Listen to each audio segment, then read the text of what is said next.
Yo, yo, yo, what's going on? It's Terrell, Hall of Fame, D-Line, Tbkc, and all that other good All right, check it out.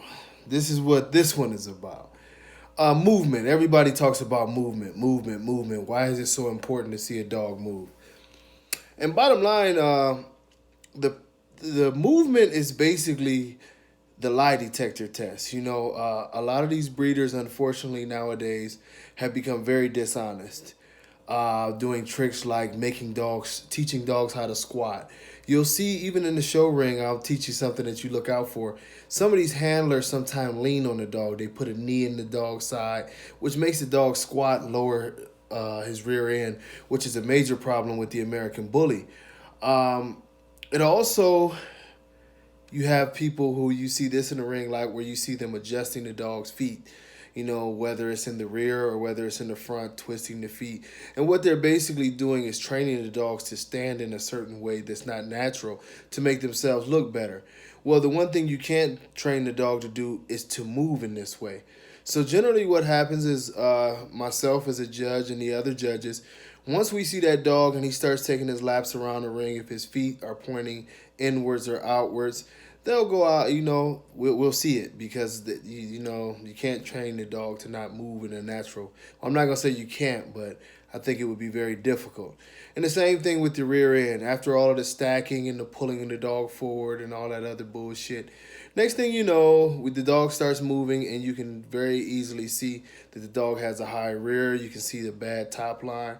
And the truth of this matter is this: if a dog has a gorgeous top line, and for those who don't know what a top line is, we're talking about his back.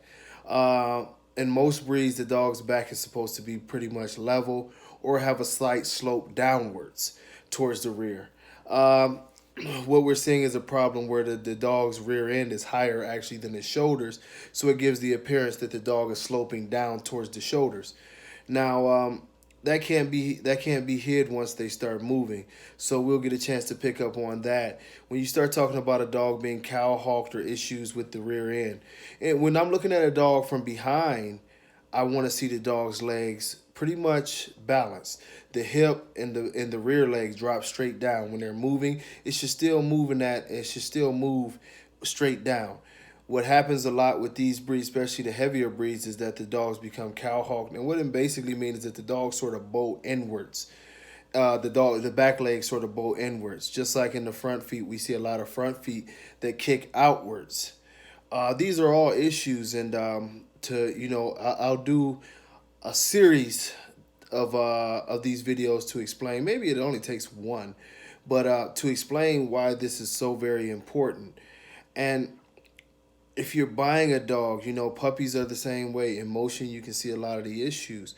But most importantly, with their parents, you can see these issues. And this is why it's important when you're looking at dogs, if you don't trust that breeder. Certain breeders, you probably don't even have to ask twice.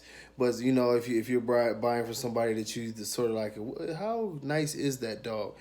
Get videos of the dog. Get videos of the dog standing. Get the videos of the dog moving. No one in there. No one close to the dog touching on them and stuff. Just see this dog's natural movement so you can get a good idea of what you're supposed to be what you're looking at.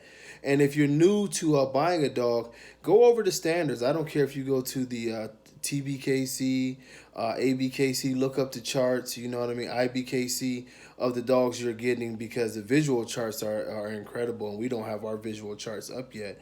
But they'll tell you the things that you're supposed to be looking for with these dogs.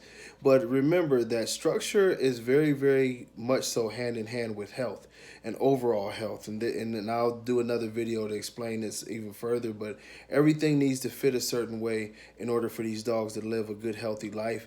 It's basically the dog is put together like a puzzle so that everything fits very well. And all the dog's weight is evenly supported on top of the joints and not stressing them in either way, in or out or any in between, because if the dog's not put together correctly, in the long run, it causes a lot of stress. It causes arthritis, torn ligaments, and different things that can make it a very, very bad life for these dogs. But I tell you what, until next time, I'll catch up with y'all. Much love. Peace.